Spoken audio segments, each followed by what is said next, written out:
Leaders across Metro Detroit have gathered here at the Detroit Athletic Club to talk education for this round series for Michigan Chronicle, Pancakes, and Politics. Don't miss our special broadcast Friday, May 27th at 10 a.m. at MichiganChronicle.com.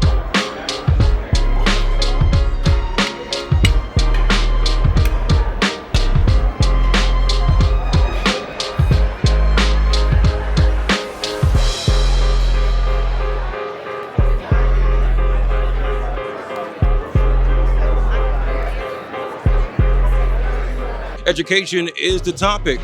Pancakes and Politics starts right now.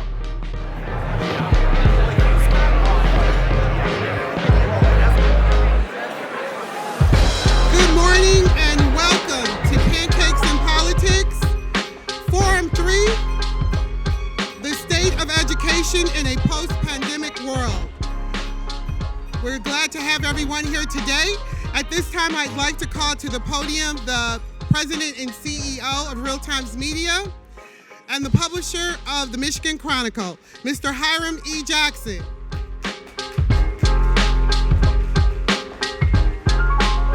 Good morning. Welcome to the third installment of the 17th year of Pancakes and Politics. Do we have any folks here who have never been to Pancakes and Politics? I always like to start that way. Just raise your hand. Welcome, thank you. My name is Hiram Jackson. I'm the CEO of Real Times Media, and I'm the publisher of the Michigan Chronicle. And thank you, appreciate that. And for the last 17 years, I would say 10 of those years, we've done a forum on education. And it's something that we've been consistent with because it's just so important. And you can always tell, who's really interested in what subject here, whether it be education or workforce or automotive. Folks, it's just not a sexy topic, education. Sometimes I wonder if it's something that folks want to wake up at 7 o'clock in the morning to discuss, right? But what's more important than the education of our children in this region? Anything?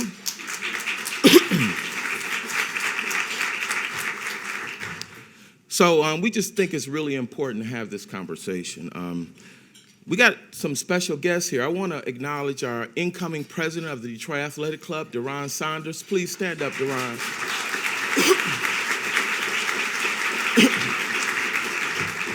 Outstanding young man. I've been a member here over 20 years, and to see our first African-American president come in, it's just been amazing. So please, it's significant. Give him a round of applause.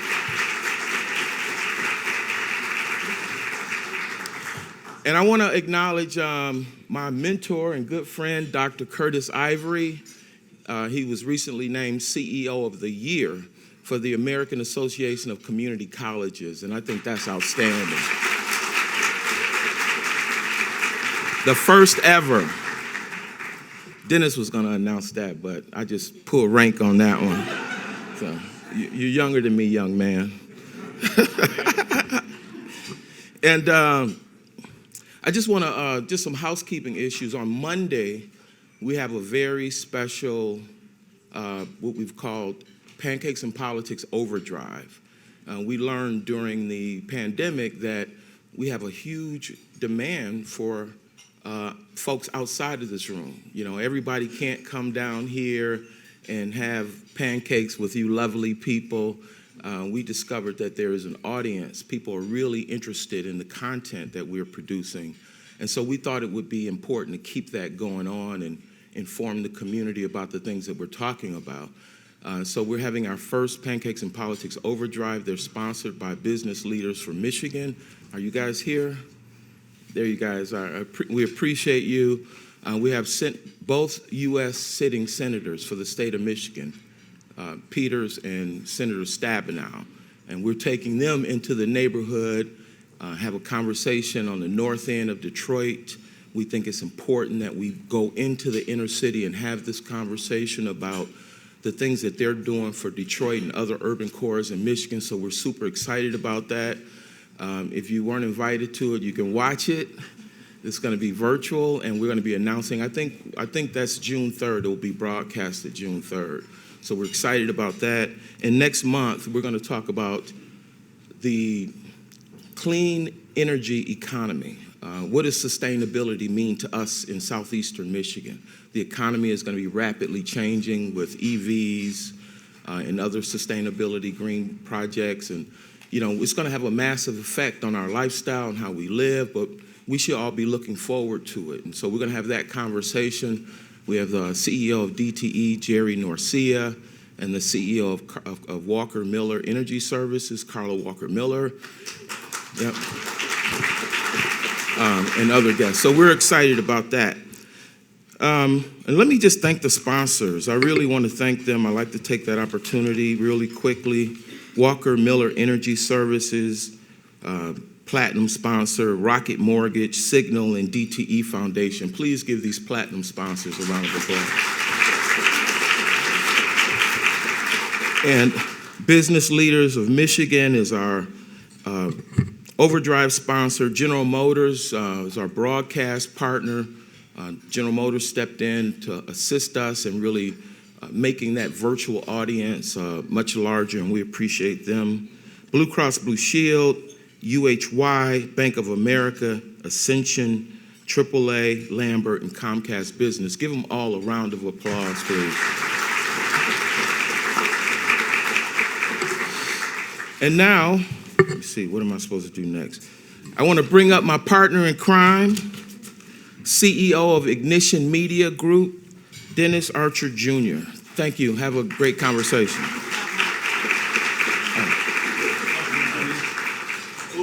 Yeah, It's all right.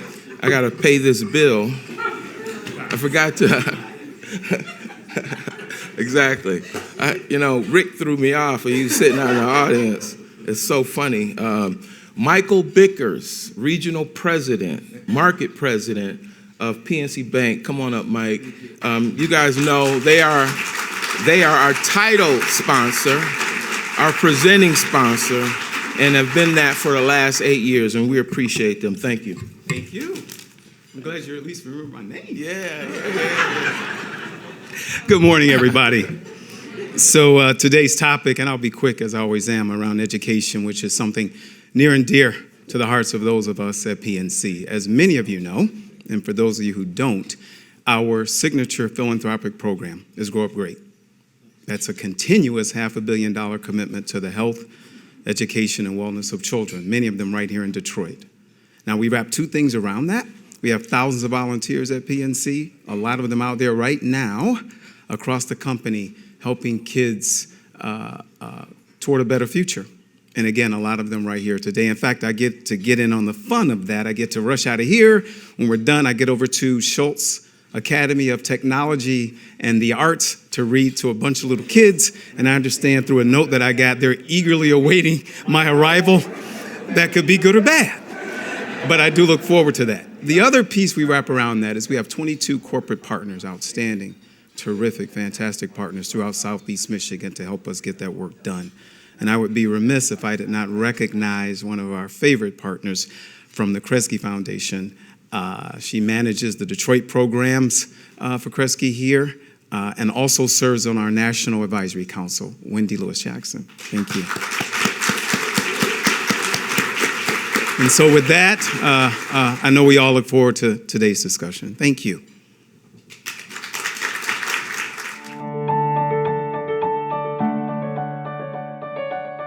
My name is Chad Howard, President and Chief Operating Officer of Signal Restoration Services. We are honored to be a partner of Pancakes in Politics. Signal has a strong history of service within the city of Detroit. In fact, during last summer's historical flooding, we came to the assistance of many of our local clients throughout the city, assisting them through the recovery efforts. When water, fire, or mold damage occurs at your facility, a fast response can be the difference between cost-effective recovery and permanent damage. At Signal Restoration, we have the resources to meet every need, from a small water cleanup to a full property restoration. Additionally, we have our own roofing division called U.S. Roofing Systems. We truly are a one-stop shop. One call to Signal at 800-533-9898 and everything goes into motion in sending out the appropriate equipment with the appropriate team of experts to handle your emergency. For our current and prospective clients to become future ready, we offer a Signal on-call program. This is a no-cost agreement that puts you on a priority list with Signal for immediate assistance with everyday losses, as well as major storm, flooding, or fire loss recovery. We will assess your property in advance and be future ready for action if needed. Thank you again to Pancakes and Politics for putting together this wonderful event, as Signal is proud to support and assist the state of Southeast Michigan education in a post-pandemic world. Thank you.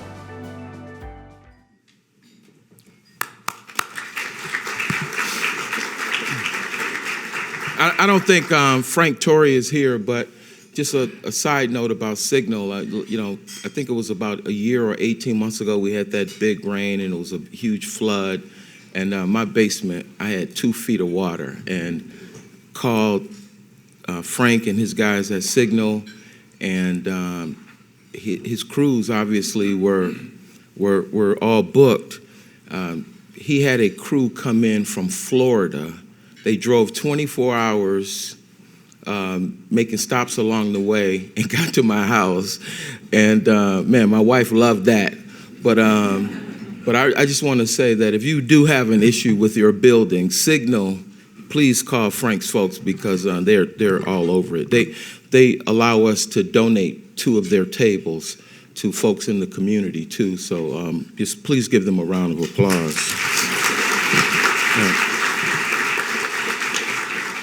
All right, please pull out your phones. Make sure you're blowing us up on social media. Let everybody know you're here. Bring in more people into this conversation. It's such an important conversation, and to moderate it for us today is Dennis, I got this right now, Dennis Archer Jr., CEO of Ignition Media.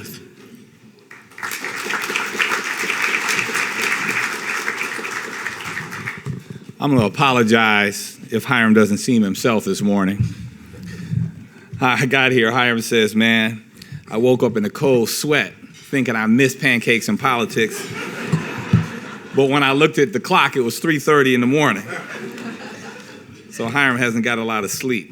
So we forgive your missteps this morning. This is a very important topic, so I'm going to try to just simply jump right into it by introducing our guests. And were my mother here, and I did not invite the single woman up to the panel first, I'd hear about it later, actually whether she was here or not, because somebody would tell her. So Dr. Jennifer Martin Green. Doc, come on up.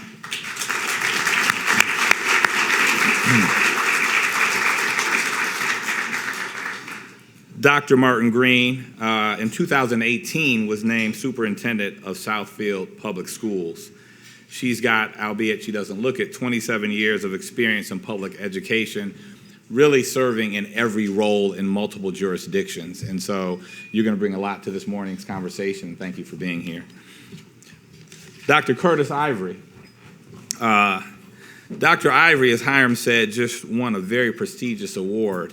And it's interesting because when Dr. Ivory told his wife, Ola, that they're going to Detroit, she's like, we going where? He's like, it's only 2 years. It's a 2-year contract. That was 27 years ago. So something has gone right, and you've done well by Ola because she's allowed you to stay up here and stay with us. Wayne County Community College, when Doc got here, had about, if I'm correct, around 7,000 students.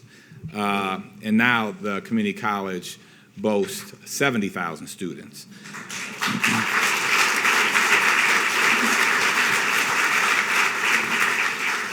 And this sounds like something that Reverend Anthony would say. He's not here yet. Oh, you're early, man. This sounds like something Reverend Anthony would say, but it's the community's college. And that really is what a community, doesn't that sound like something you would say, Doc? All right. Dr. Ivory is also an acclaimed author, having written multiple books, but he's got 2 very timely and important books coming out very shortly in the next couple of months.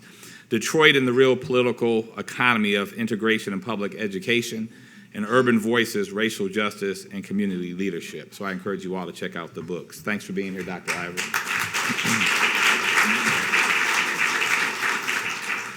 David Meter. David has been a friend to Hiram and I, probably aging us all for decades. He recently retired as Vice Chairman and Chief Administrative Officer at DTE. Most important, I think, to this breakfast and our community, David, is the work that you've done, one, to improve the number of diverse minority and women-owned suppliers that DTE has worked with. I mean, the numbers are astounding. If under his leadership, when procurement ran up to his leadership, just astronomical increase, and we appreciate it here in the community, which is obviously 80% or so black, and so we feel that you tried to make sure we are well represented there. Also, my father taught special ed, but there are also special needs kids in school, and you have a daughter with autism, and you have really helped co-found an organization, we're going to talk about it later, and you have really taken the lead in the state of Michigan in relationship to autism. So we look forward to hearing from you.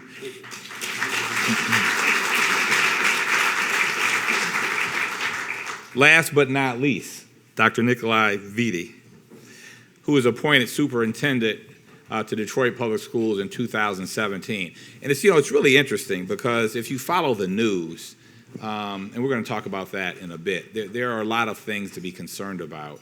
But when I read your bio, this stuff should be reported in the news. And I'm just going to read because I do not want to mess up a lot of these facts. But in his time here, the district has increased student enrollment, outpaced the state for at or above grade level performance in literacy and math, restored art and music and physical education in all schools.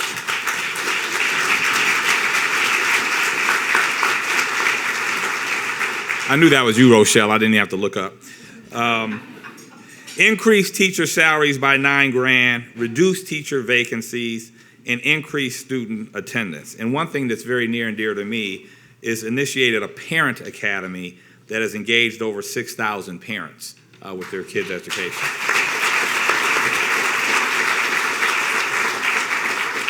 Let me ask before we get started, are there any elected officials in the building? If you please stand up.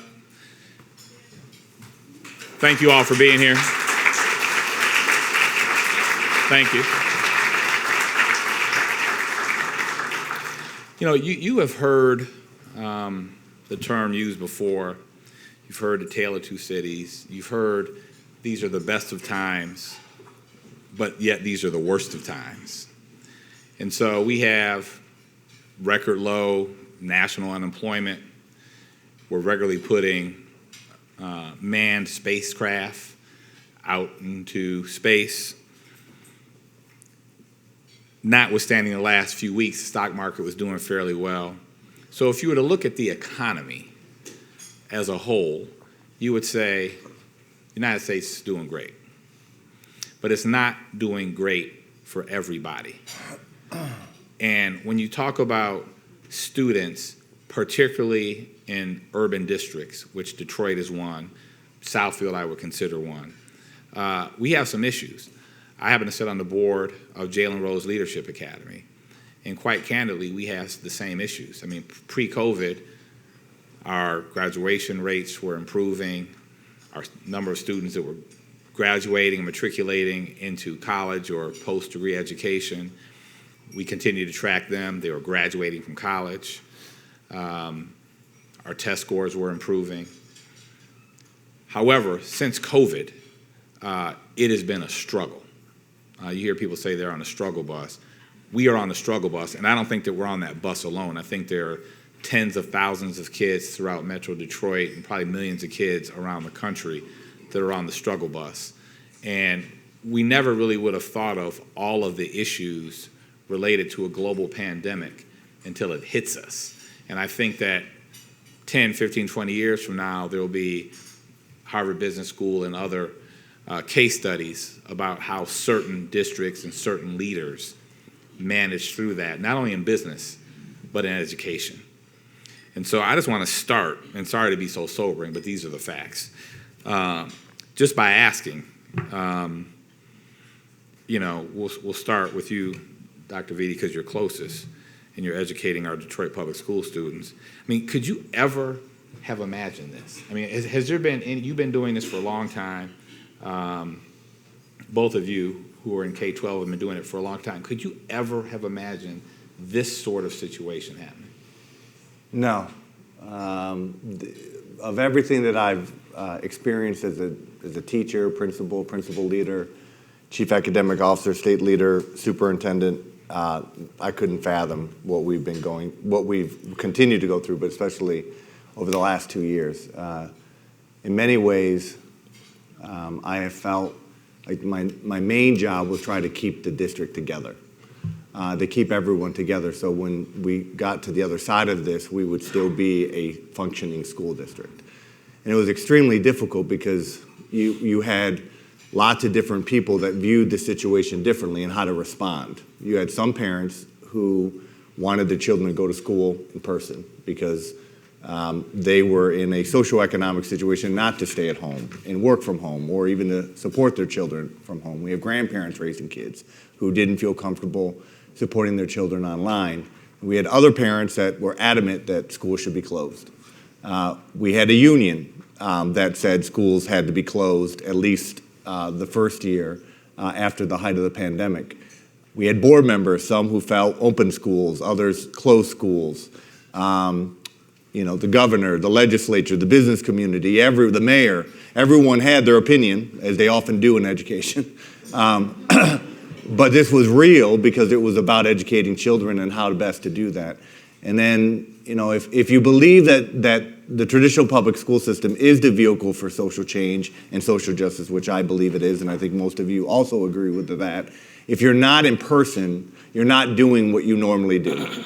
And you're not doing what actually raises children up beyond what they're facing day to day. So it has been trying because we have not been able over the last 2 years to do what we normally do, which is lift our children up. And that has been the hardest part of being superintendent and managing this. Now, the good thing is if you look at other places, and I don't always like to reference places, but look at Chicago and look at other places, it's been World War III with strikes and schools closed, schools open. We have managed 2 years relatively well. The problem is our children are farther behind because of the pandemic. And anyone who says anything different, it's a PR stunt.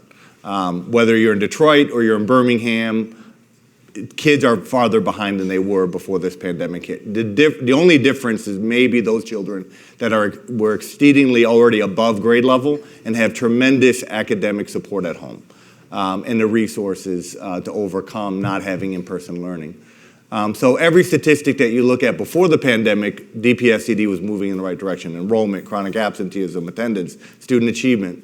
And now we have taken a step back. So we have rebuilt the district from emergency management, and now I feel like we're trying to rebuild the district after the pandemic. Well said. Dr. Green? In addition to the items that Dr. Vitti lifted, I would say that Southfield took a different approach in that we not only focused on the students within the school district, but we focused on the entire community. We recognized that our children went home to families, and if the family wasn't whole, the student could not perform at their highest potential. Therefore, we partnered with the city. We partnered with the city council. We partnered with our local healthcare agencies to ensure that we were providing our entire community with what they needed to get through the initial phase of the pandemic. The second year of the pandemic, we primarily focused on re-engaging our students into the school district. We were the first school district to go full remote in southeastern Michigan, and probably one of the last school districts to come back, and that was based on the statistics, the healthcare statistics in our community. Southfield had the first positive case of COVID, and we had the highest percentage of COVID cases within the first year. So we had to be very intentional. We also recognized that many of our students went home to elderly relatives because we have multi-generational families living in Southfield. And then we have this facet of the community. When people think of Southfield, they think that everyone is doing quite well economically, but not everyone is. And we have what I like to consider the working class that is truly struggling. With the increased cost of food, the increased cost of gas, it was a struggle getting down here today. But nevertheless, families have to make decisions relative to whether or not they put gas in their car to get to work or to provide their household with food. So we partnered with multiple agencies to ensure that our students had what they needed. And although we went virtual, we didn't go completely remote where the students were learning in front of a computer on their own. We did what is known as synchronous learning. Our teachers had their regular schedule. They were teaching by way of the computer and not a computer teaching our children. Dr. Vitti mentioned the fact that some students had the additional supports. That's very true. However, many of our parents and grandparents, they didn't know how to use the technology. So we realized that we needed to do videos to assist our families on how to turn on the computer, how to log into these platforms, and how to navigate the various systems that we had available to us. We realized how dependent we were on the business community. DTE was on our speed dial because the grids in Southfield, if they were down due to a power outage, our students could have a device and the children still couldn't log into class because of something outside of our control. So we forged a lot of partnerships, and we became very close with our business community and our healthcare community to ensure that we were doing all that we could, not only for our students, but for our community at large. Thank you. Dr. Ivory, please. You're in a little bit of a different situation as you are educating, by definition, adults. But you had a lot of the same issues. Talk about, at the community college level, the different issues you face and how you address them. Well, I can assure you we dealt with them. It was like walking around in fog for a period of time. And there's nothing, we didn't have a handbook that suggested how one would deal with a crisis, a pandemic that is. There are other kinds of crises we probably could manage, but nothing that would tell one how to move forward in the pandemic. So I even thought about looking up the pandemic of 1918 to maybe have that give us some direction in terms of which way to go. But obviously that wasn't that wouldn't work.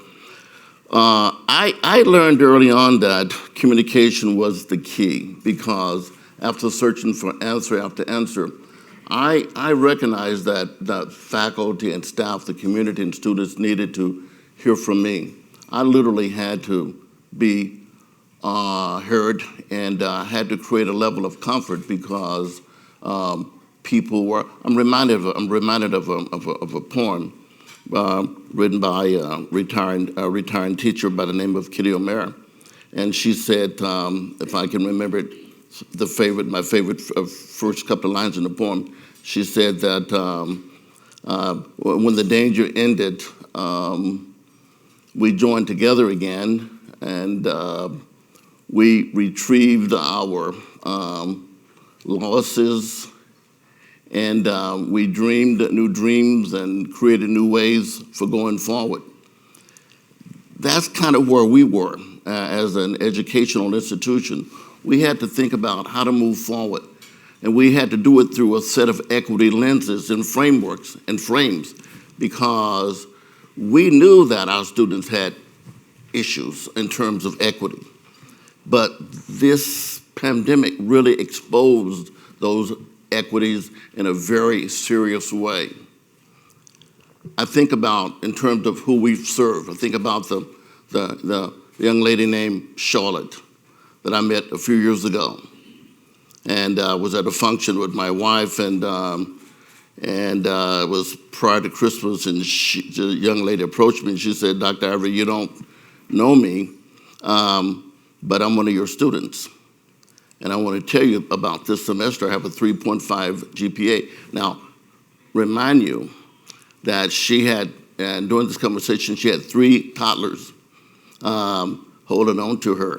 And she said, yeah, I have a 3.5 GPA, but I'm homeless. And what can you do to help me?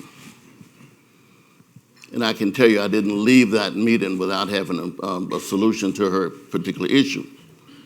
I had another young lady just recently. See, I have a soft spot in my heart for our young students who are struggling to overcome these barriers that are consistent. They don't go away. They're there. And that's why I struggle when people talk about completion and we talk about other kinds of issues that, where our students ought to be. Yeah, they ought to be there, but that's, see, it's not about broken families, it's about broken systems. And I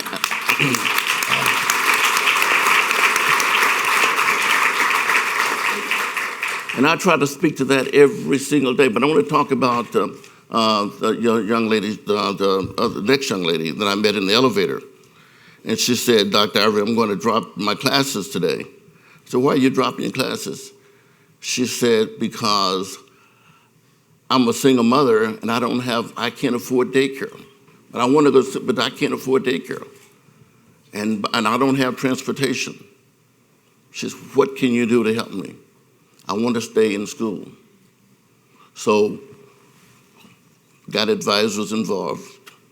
We identified transportation opportunities for her, and we were able, because of some federal funds we had, give her money for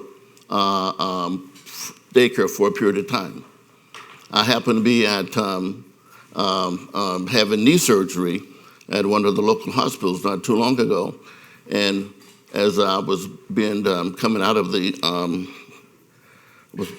they make you walk the same day you have the surgery, right?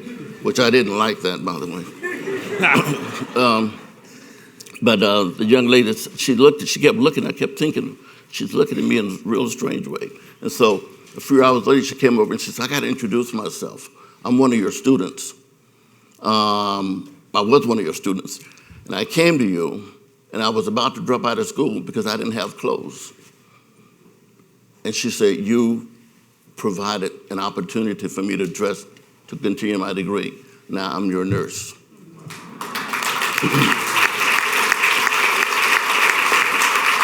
So these are our students, and we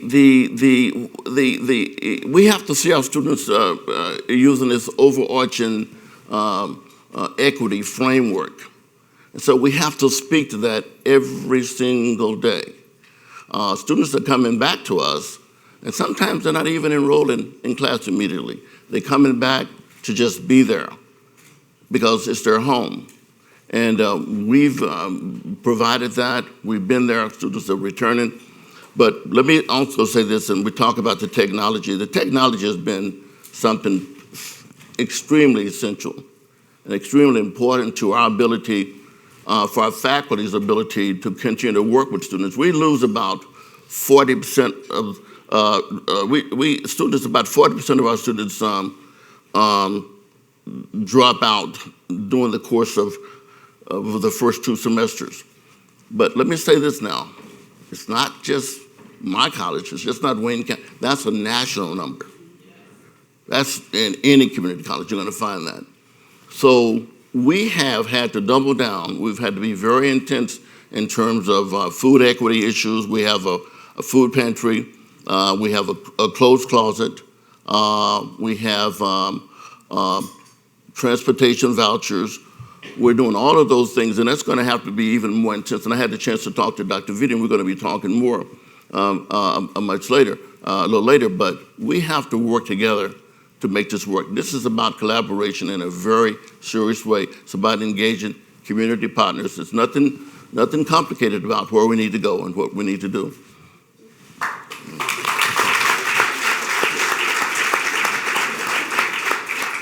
David, you got a couple of unique lenses. One, you helmed a publicly traded, massive company with tens of thousands of employees responsible for the power of millions of people.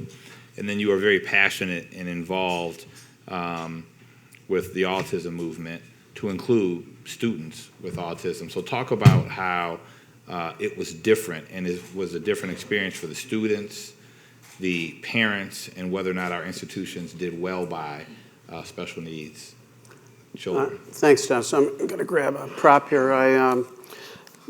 I'd like to paint a broader picture, but then also come back to special education because, one of the things I think we all have to frame is what's going on in Michigan with K through 12.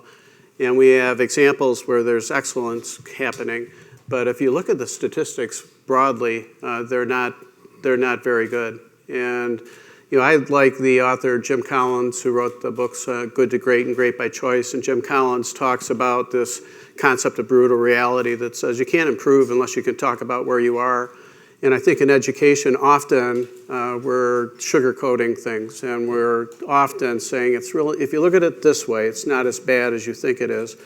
But the Midwest Education Trust and their equity coalition partners this week put out their annual report. And if you get a chance, go to their website and pull it out. The title of the report's called Still Stalled. I think that's a polite name. I think I would say still in a tailspin. Because if you look at the statistics, and we could all argue on statistics and say it's, like fourth grade reading, where we're 39th in the country, you might say, well, we're not 39th, we're 36th. Well, we're not in the top 10. Or eighth grade math, same thing. And what's scary about this is that if you look at some of these statistics, Michigan's, why they say still stalled is because we're not improving, but other states are. And so they've done in this report projections out to 2030 to say if Michigan doesn't get its act together, we are going to continue to fall farther and farther behind. And then if you dissect that and say, well, if the stats are that bad for the state of Michigan on reading, graduation rates, college readiness rates, what's it look for black and brown students? And it's terrible. It's the bottom 10% in the country when measured on a peer group, almost to every statistic. So, the question I think for all of us, and then to answer your question, Dennis, then you go to kids with special needs that are on IEPs in Michigan, it's worse than any other statistic I just mentioned. Half the kids in special education in Michigan don't get a high school diploma. Everybody leaves with academic deficits, and then what that results in is, for example, in adults with autism, 90% unemployment. And as I describe it, when the pandemic hit and we all had to stay home after a month, we were all going crazy. Really, really hard to sit at home every day with nothing to do. Depression levels went through the roof. How would you like to do that for the rest of your adult life? Because that's what's happening to these special ed students in many cases. And the good news on all of this is there are turnaround examples. Dr. Vitti worked in Florida. He knows what they did in Florida on general education and special education. He's methodically working it here, and it takes time. But we are all going to have to come together on this brutal reality to say we aren't where we have to be. And then for those of us working on economic development and workforce development, we're trying to attract companies from around the world to come here. And the one thing they always look at is talent. It's the number one thing they look at. We have great educational institutions, community colleges, certainly our universities, but if they really understood what's happening in K through 12, it would shy companies from wanting to come here. And as a state, we need to grow and diversify our economy. And K through 12 is foundational to all of this. And I think all of us in this room have to stack hands and say we aren't where we need to be as a state, and we need to do something about it.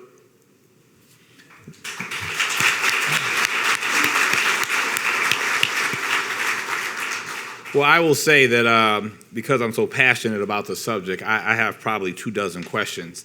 But I have a partner in this, Mr. Andre Ash, who's in the back of the room. And I know many of you have comments or questions. And so, Andre, I'm going to kick it over to you so we can hear from the audience. All right, so we're going to make our way around the room. So when you ask your questions, please keep them precise and to the point. We're joined here by Terrence Wheeler, community advocate and leader in our community. Terrence. Can I just say, for those of you who don't know T. Wheel. T. Wheel, in other words. Who was earlier in his career a basketball luminary, but now gives all of his time to the community. I get hit by Terrence regularly saying, hey, I need this for the kids, I need that for the kids. He is constantly working on behalf of the community. So Terrence, thank you for being here. So my question would be to Dr. Vitti or Dr. Green. We know that our young people have suffered enormous loss due to COVID. What are you doing around trauma and grief for young people? Did Did you have a preference on who started? Ladies first. Okay. Well, we recognize that our students were suffering trauma pre-pandemic. So what we did was partner with local agencies and provide free mental health supports to all of our students in the entire district and their families. That being said, we've had to increase the number of partners that we have on staff. We also opened a school-based health center to service not only the students within our district, but any child within our entire community. Again, we're taking a community approach to everything that we do, recognizing that if the community is not whole, our children cannot be whole.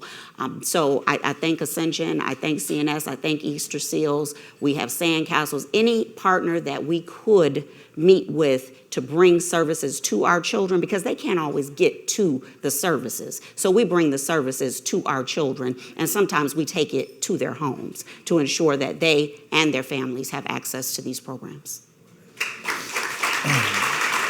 So one of the few benefits of the pandemic, very few, would be COVID relief funding.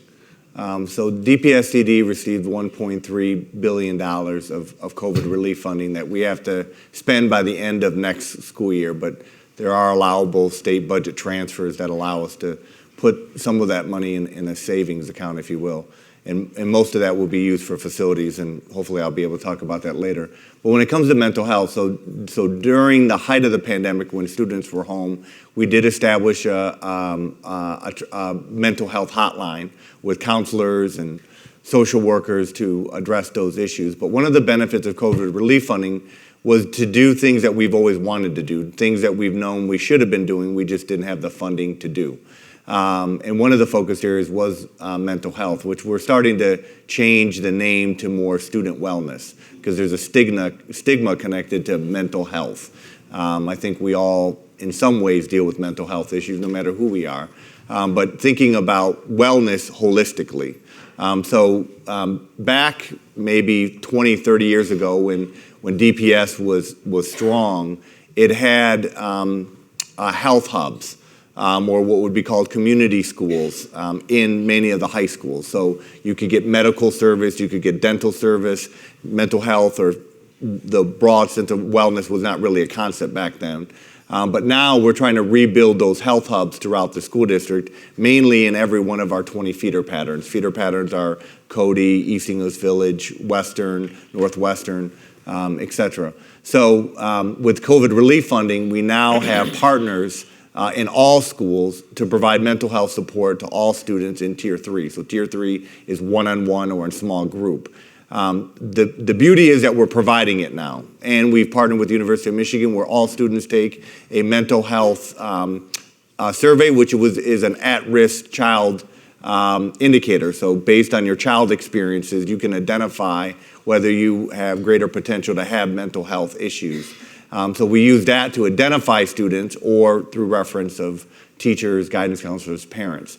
Our greatest challenge with that is consent, and I'm using this forum to talk about it. We can't engage children one-on-one or in small group therapy without families' consent. And this is a large issue in the community because of the stigma connected to mental health. And a lot of the issues that the children are dealing with are an extension of what could be happening at home. So we're excited to be able to do what we've always wanted to do. The problem is it's one-time funding. So as we rebuild the budget after COVID relief funding, it's finding a way to keep this. The other thing that I quickly will add is COVID relief funding has been able to provide after-school programming across the district, expanded summer school program, including performing arts, more one-on-one small group literacy support for students. We're lowering class sizes, hiring more students, teachers, a nurse in every building. These are things that we should have always been doing, but not the funding to do it. So going back to David's point, if we're ever going to get the results that we need, we have to actually equitably fund schools. We're not even equally funding schools right now. So we're not at equal, so let's be very direct. We are not at equal in Michigan with how we fund school districts. We're not at equal. So let's bypass equal and let's get to equitably funding schools, so then we can do this kind of programming. And then with COVID relief funding, and I'll end here, $700 million in our facilities. We have a $2 billion facility problem. We have not invested in our buildings for almost 2 decades because we haven't had the revenue to do that outside some bonds.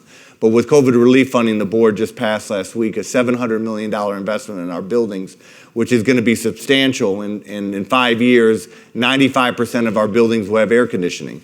And you might say, well, that's, back when I went to school, I didn't have air conditioning. Well, today's 2022. And it's when you're in August and you're in late June, you don't want to be in a building without air conditioning, whether you're a teacher or you're especially a child, and it does impact attendance and just morale issues overall. So excited about these dollars, but, right, but these dollars should really be about long-term, not just one time. All right, I think we got a quick follow-up to that, I believe, with Ms. Gwen Thomas on that question. Hi there.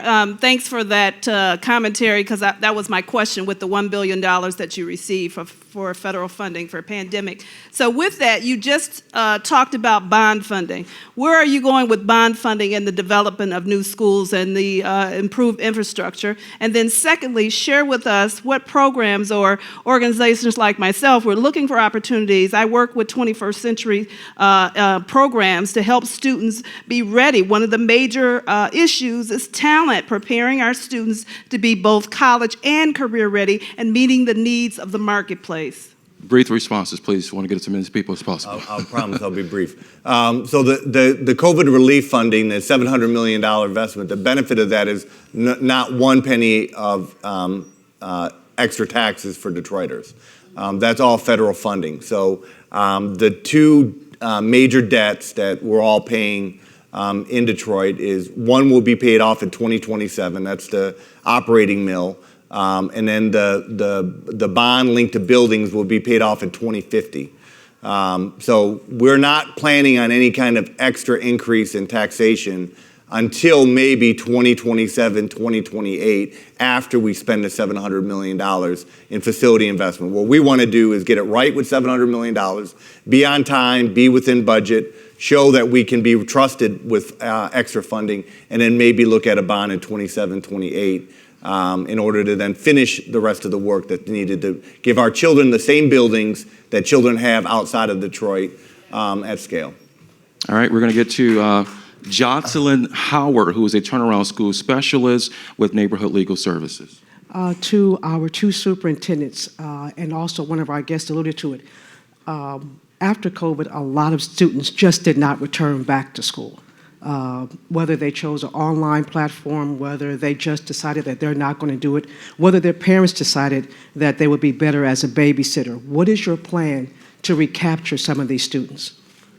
Well, I think another thing that we learned in the pandemic, which was the scaling home visits. So DPSCD did 60,000 home visits across the city over 2 years. Had we not done those home visits, our kids would not have had laptops. They, as Dr. Brown talked about, just logging in and knowing how to log in on a computer. So 60,000 homes were visited. And that has been the most powerful way to overcome the disconnect that happened between the community and schools because of the pandemic and the shutdown. So that led to access to resources to pay bills, for example, for DTE. It led to connectivity, re-engagement. But that has been, I think, the most powerful way to reconnect with students that have basically dropped out is visit homes and have conversations with families about what is going on. What are the barriers that are existing in that school or in that home to get you back into school? But there is, without a doubt, that the pandemic has created a habit or a lifestyle of not going to school. And that's always existed as far as what has been offered from the streets. But now, without being in school regularly for almost a year and a half, students naturally create alternative lifestyles. They create a different way of life outside of school, and now it's trying to bring that back and bring those students that have been disconnected. But the home visits, I think, are the most powerful way to do that. Andre, we've got probably about 10 or 12 more minutes of questions, but for those of you who may not want to get up and speak, you have blue note cards on your table. If you write out your questions and hold them up, Antoine will grab them from you. Andre? All right. We're joined here now with Randy Burris, who is the leader for the Business Leaders of Michigan. communications lead. This question is for Dave, and I'd like to ask you, what do you think business's role is in helping education from pre-K through college? Businesses have to play a role here, and business leaders of Michigan, and Randy works with, is doing that. They're a strong advocate for education reform, starting with funding. So there's a big debate in Michigan about funding, and they're playing a very strong role in that. And just like we saw with roads, you could underfund roads $2 billion a year, and eventually they're going to crumble and bridges are going to fall. Well, we've underfunded education in the state of Michigan, our human capital, for years. And the range, we could debate, is it $3.5 billion or $4 billion per year? The debate's not worth it. It's chronically underfunded. And then not only is there not enough money coming into the top of the funnel, it's not equitably distributed for kids in poverty, kids in rural districts, and special education. And so I think the business community has to be the voice for that and leads it. It's not going to happen because of the partisan divide. And business leaders in Michigan, I think, and other business groups are going to play a big role in that, in addition to community groups and educators and others. And let me piggyback on that for David and even Wendy Jackson from Kresge in the room. What these two leaders do in their own spaces, they answer the phone when you call, and then when you're talking to them, they don't tell you what they want to do to you. They say, how do I help? How do I fill in the gap? And how can we be aligned in what we do? David advocates extremely aggressively about more accountability, and we need that. But he's also willing to roll up his sleeves and get in there and actually do something. Dr. Brown and I are the experts, and we have a school board that represents the community. We need to stop being told what to do and being more told how do we help and fill gaps that exist and use our political capital to move things legislatively to benefit children. So, if I can add, far too often people in business believe that since they attended school, they know how to run schools. And that's not the case. So I truly appreciate those individuals that reach out to us or that answer the phone when we call to help us fill in the gap. I would also encourage us to not make an automatic assumption based on statistics that correlation equals causation. We need to drill down to find out what's really happening with our children. Just as there's an equity gap with education, there's an equity gap with healthcare. There's an equity gap with infrastructure causing our children to be identified as special needs students. And if we don't address those systemic issues, the education is the last thing that we will have to address. We have to stop putting our blinders on. All right, we want to get to Reverend Wendell Anthony. Good morning. Let me commend all of you for the work that you do and are doing.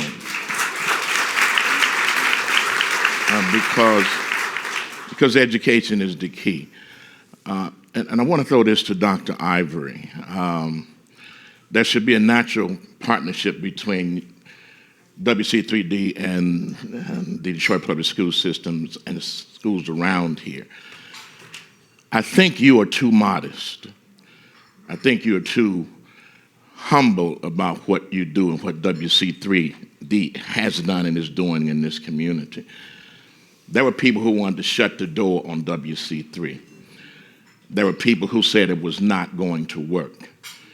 But yet you came here and you have lifted up out of the political ashes of negativity and those who said it would not matter.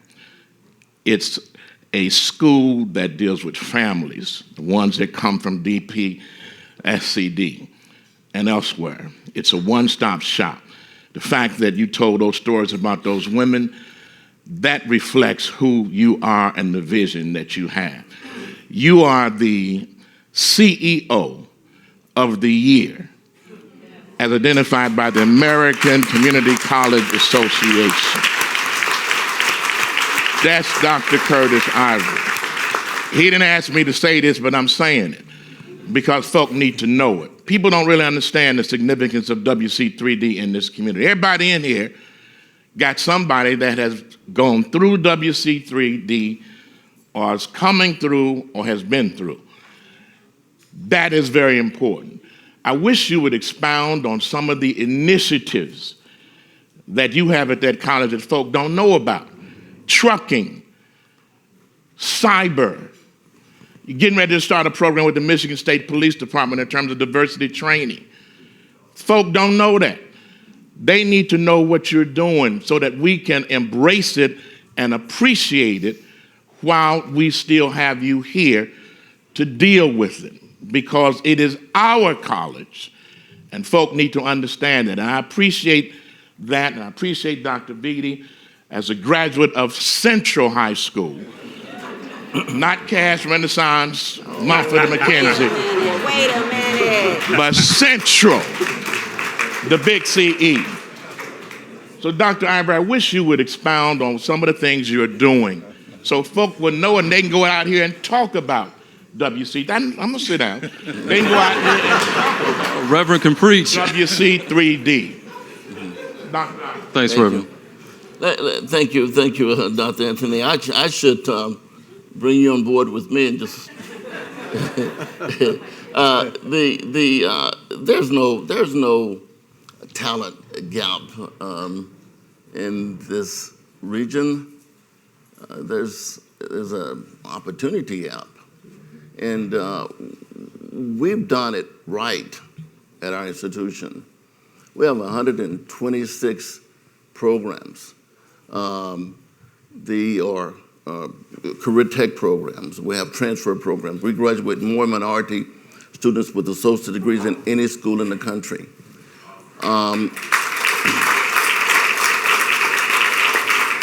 Every single program we have is accredited at the highest possible level. At the highest possible level. We have 2-3 audits every year.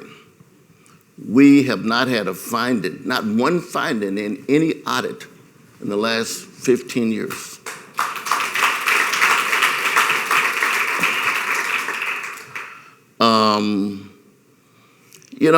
I don't know much to say except that we're proud of what we do. Our students are proud. The community is proud. They want to be a part of what we do. And, one decision I made on yesterday, because of skilled trades, and this is the kind of, I think, out-of-the-box thinking that we ought to be about as leaders. I made a really hard and tough decision on yesterday, and some of my staff members are pushing back a little bit, but they'll get with me. They'll come along. We're going to offer skilled trades to students free of charge.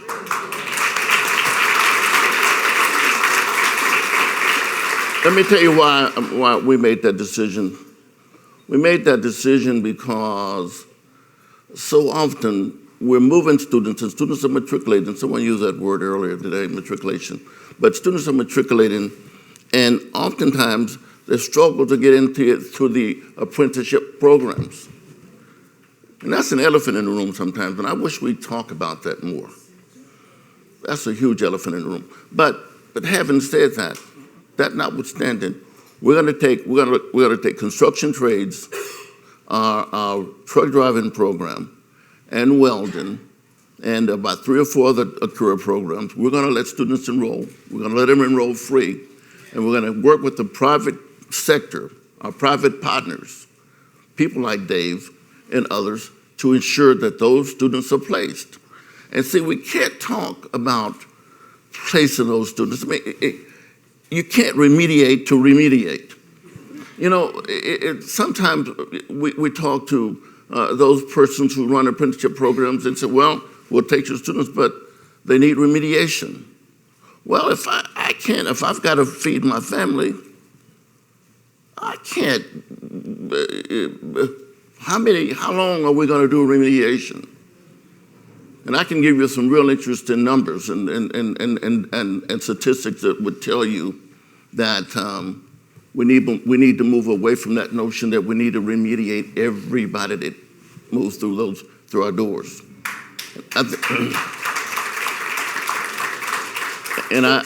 and I think Dr. Green stated it well a moment ago. You know, we just need to drill down and look at those numbers and really know what they mean. Absolutely. Because some of you know, I went to one of the best Tier 1 universities in the country, and I didn't get there because of my GPA, nor did I get there because of the SAT, but I graduated with honors.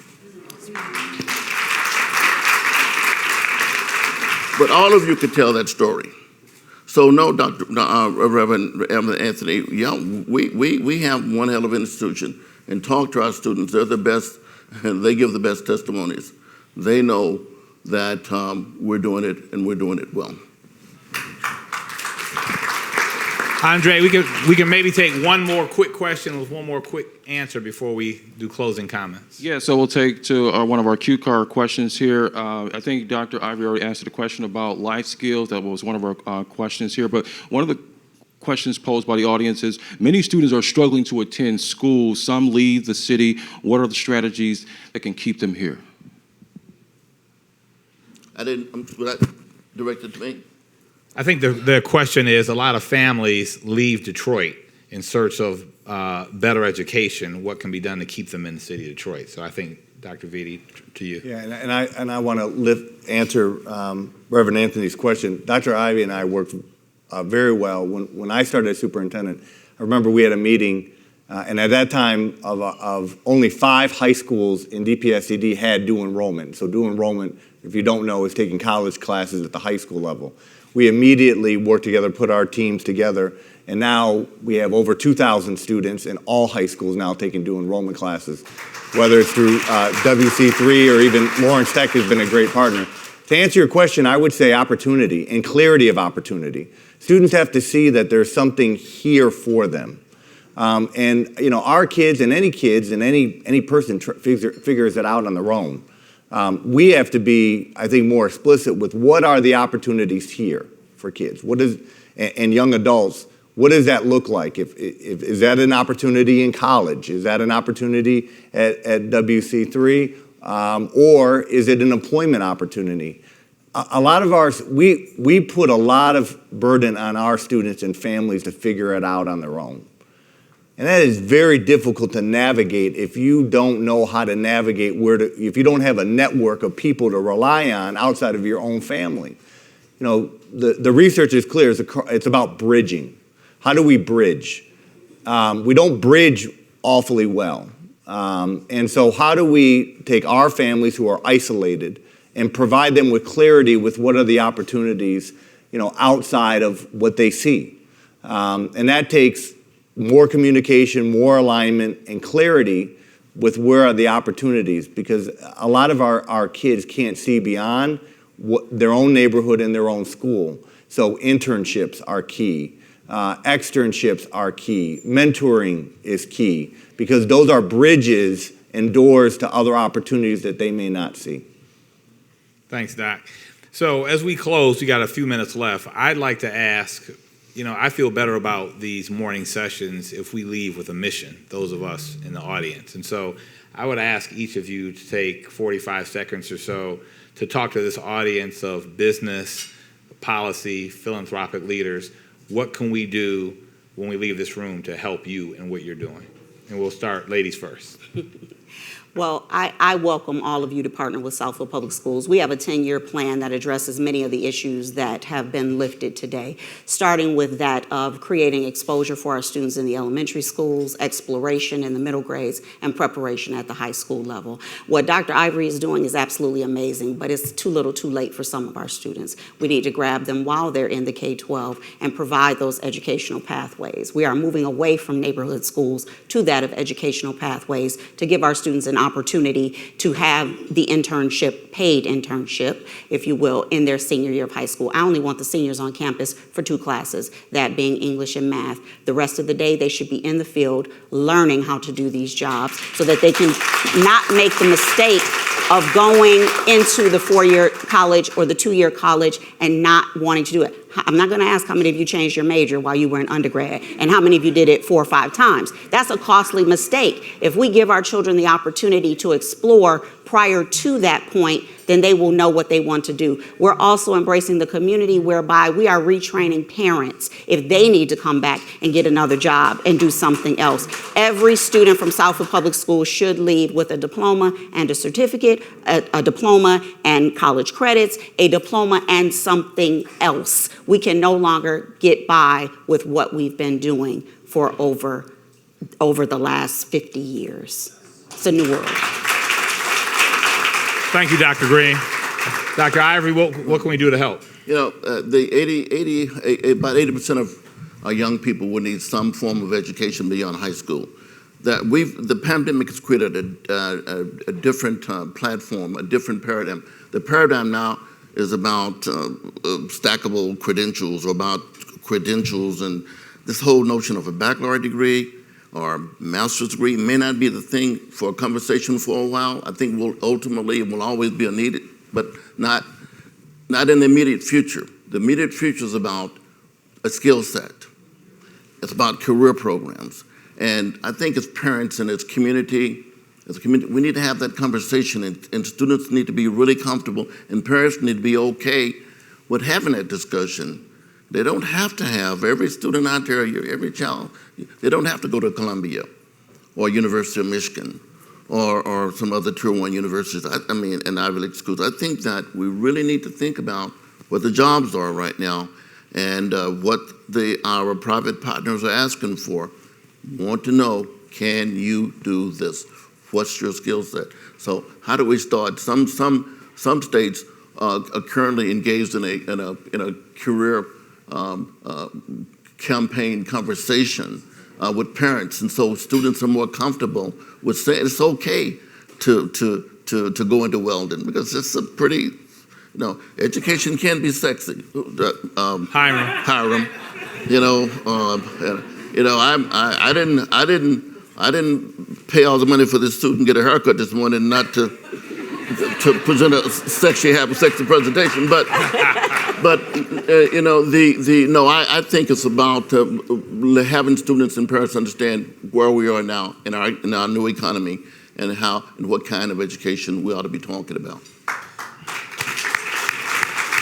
David, you've been on the business side. You've given of your time and obviously your personal and company resources to help students in the area. What can this group do to layer on top of that effort? I would offer that we cannot accept where we are today. When I look in the eyes of my grandkids, I sit and wonder, what is it going to be like when they go to high school? What is it going to be like when they go to college or enter the workforce? And if we're going to be a great state, if we're going to be a top 10 state to live and work and raise a family and have a business, we can't come to meetings like this and say we're still stalled. We have to come to a meeting like this and said we did it. We're in the top 10. And we did it by stacking hands and making a difference. And when I say top 10, that's top 10 for everybody. It can't be top 10 for some, and people get lost in the averages. It's got to be top 10 for Black and brown students, and it's got to be top 10 for kids with disabilities. Thank you. Dr. Vitti? I would first echo what Dr. Brown said. I think our career... Dr. Green. Dr. Green, I'm sorry. Dr. Green. Career academies. High school needs to be a springboard to college or the world of work. And through business partners, it allows for the classes that students take that are career available to have internships in the workplace. And so that is key. But beyond that, it's who you vote for. It does matter. And so, we have an upcoming governor's race in November. There are clear distinctions between who's supporting public education and equity and who's not. We have a redistricting process that's happening that clearly disenfranchises the city. And so there are other legislators and other legislation that's happening that is not benefiting Detroiters and Black and brown students, period. And I think we all can speak to where we were, maybe where we grew up and the disadvantages we had. But we're all now in a different place. We're all here at the Detroit Athletic Club. And that means at some level there's a privilege that we all have. So are we going to use that privilege just for our own children, or are we going to use that privilege for where we came from or where we were, or children who don't have that privilege? And that's about who you vote for and who you advocate for and what you advocate for legislatively. It all matters. Thank you. So it's 9:04. I apologize for going a little bit late. Hiram's giving me evil stares from the corner. So I'm going to forego any ending comments and just suggest that you all have a fabulous Thursday, and thanks for being here this morning.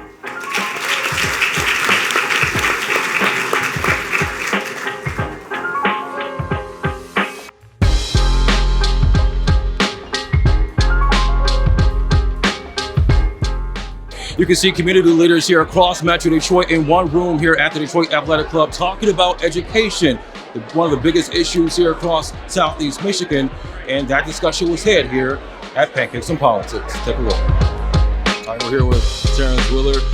Some people call him T-Will, but you're doing great work in the community. You've been doing this for a very long time when it comes to empowering our young people. Talk to us about the importance of the discussion of education here at Pancakes and Politics. Oh, it's wonderful. My day job is, director of corporate community relations at Riverview School District. At the end of the day, when children come to school, they've done their job. Their success is predicated on adult participation. So forums like this, when you talk about wraparound services, dealing with trauma and grief for our young people, resources for our guardians who are in control of our young people. We got to continue to have safe spaces for people to be able to talk about their mental health issues, but partner with the business community. It is important for us to have a great relationship with Dr. Ivy and things that they're doing down at WC3D and be able to make sure that our kids have every opportunity to be successful. You talk about not broken families, but broken systems. That is a real conversation that needs to be had. And let our young people know the great things that are happening.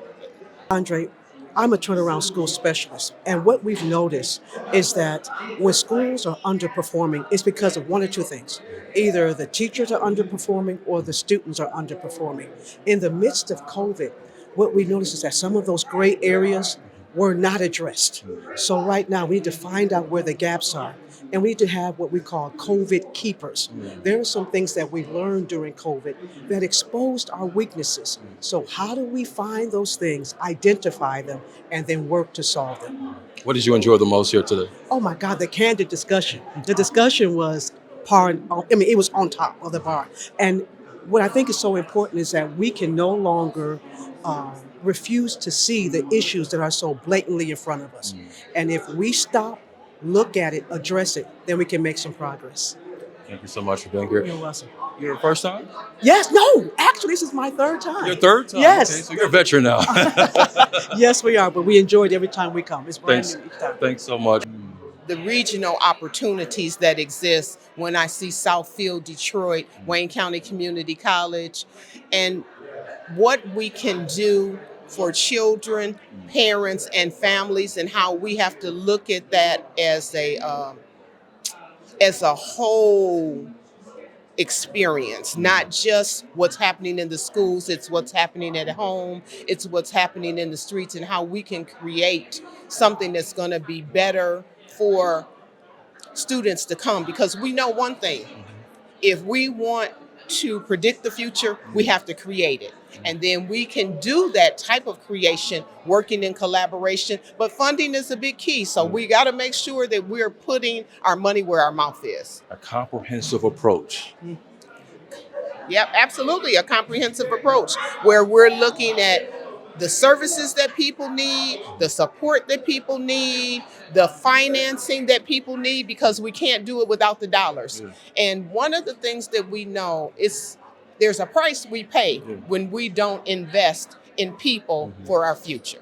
Dr. Yvette Anderson, Wayne County Community College District, thank you so much. Yeah, one of my biggest takeaways, I think, was the superintendent from Southfield School said when she was talking about there are some other systemic issues that are happening and people are thinking about things very myopically, but we have to really think about issues globally, right? Because those are the things that are impacting the districts and the schools and the kids as far as the pipeline for them having more training to be prepared for the 21st century and job opportunities.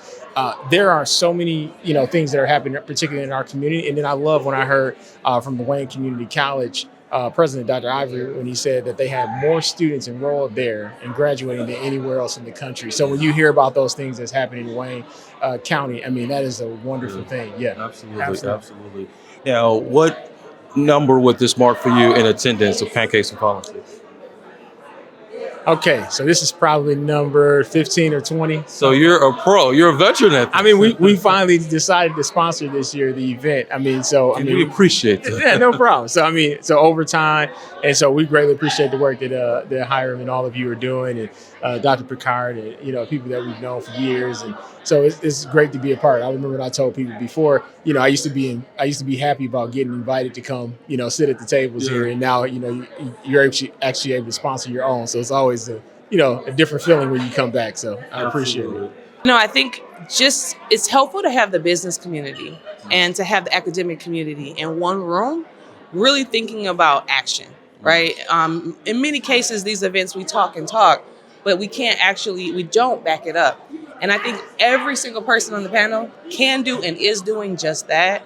And then I loved how it ended with what's next and how do we get there and what's needed from the business community and the community at large. Absolutely. Yeah. How many Pancakes and Politics have you attended? I've been attending Pancakes for years. I actually started as a college student, was invited to one. And it's so funny that some of the same people in the room I would come up to and try to get their business card. And here I am working with them, right? Can I get your business card? I don't have it on me right now. But that's the beauty of this is like the conversation, it has evolved and it continues to grow. So kudos for so many years of Pancakes and Politics. I feel like I've grown up in it.